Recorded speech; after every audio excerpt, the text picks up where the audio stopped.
Ako si Lieutenant Angela Corpus Tobias from Philippine Coast Guard. Sa pagkakaroon, nagkandak kami ng assessment sa mga evacuation centers to determine kung ilan yung target beneficiaries natin para sa mga tulong na galing sa Manila area.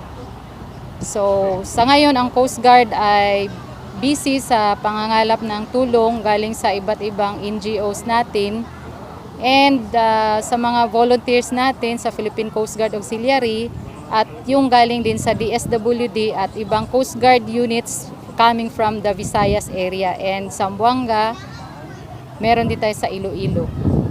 So may nahatid na kayo dito ngayon na tulong? Sa ngayon, sir, puro kami coordination pa lang and by Monday, darating yung 10 boom trucks ng Coast Guard galing sa DSWD National Office at meron din kami mga dalang ambulance at mga medical doctors. Ano yung mga karga ng mga sasakyan, ma'am?